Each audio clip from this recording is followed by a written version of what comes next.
Good morning, children, and welcome back. Children, the haploid content of the base pair in human being is 3.3 into 10 to the power minus 9, and the diploid content is 6.6 into 10 to the power minus 9, 10 to the power 9, right? Now you can calculate from these known numbers, we can calculate the length of the DNA, which is equal to the number of base pairs into the distance between two adjacent base pairs. What is the distance between two adjacent base pairs? Yeah, it is 0.34 into 10 to the power minus 9. So if you multiply this into 6.6 into 10 to the power 9 into 0.34 into 10 to the power 9 minus 9, we get 2.2 meters. So the length of DNA, total length of DNA of our cells is 2.2 meters. Now how is such a long structure, such a long polynucleotide is packed inside our cells, inside our nucleus? Okay, we'll see how it is packed inside our cells or in the nucleus. Okay,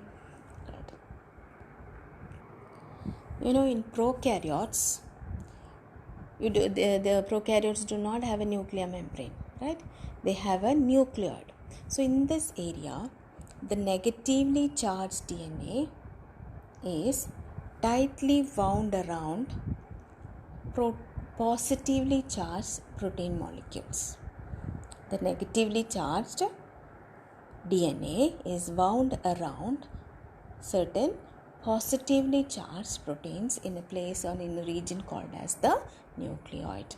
Clear? That is how in prokaryotes how it is packed. Okay, right, now we'll come to the packaging of DNA in the human beings. Okay, now in our cells, children, there are positively charged proteins called as histones. How do they attain this positive charge? Because these histones have they have basic amino acid residues called as lysines and arginines. What are they? These histones are made up of basic amino acids with positively charged basic amino acids called as, or example, lysines and arginines. Okay, now these histones, 8 molecules of histone come together to form the histone octamer. What is that? 8 molecules, this histones, 8 molecules of histones come together to form histone octamer. Okay, right. Now this DNA is negatively charged.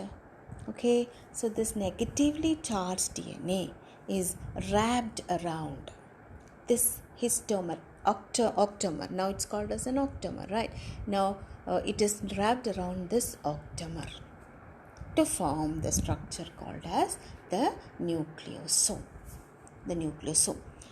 Now, a typical nucleosome contains nearly 200 base pairs. Nearly 200 base pairs, it seems. Okay, children? Right. Okay. And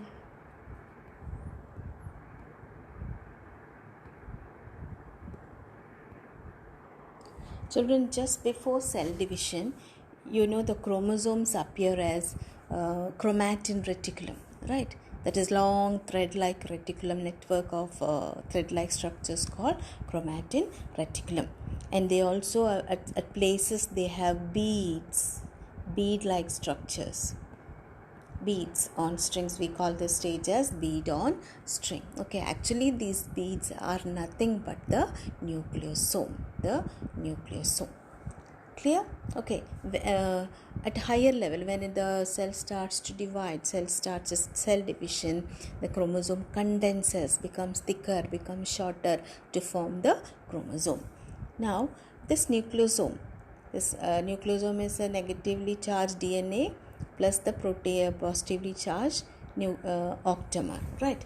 At higher levels, when it is still more condensed, the chromosomes combine with what is called as the non-histonic chromosome.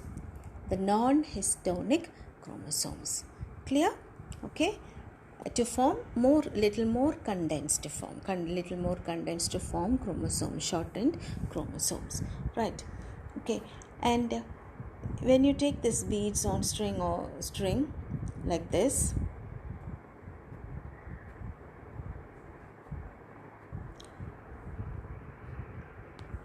these loosely packed areas are called as euchromatin.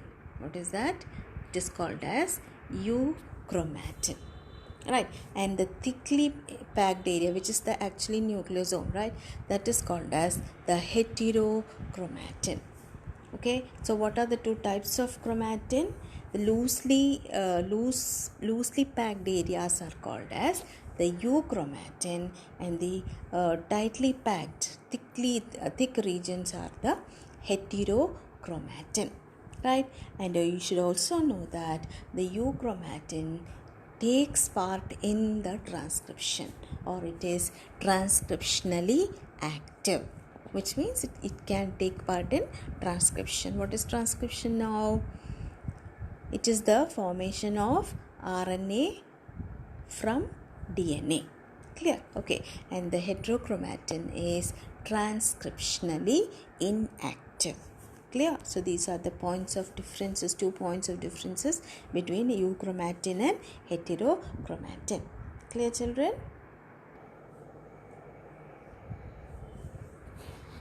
This is the euchromatin areas, and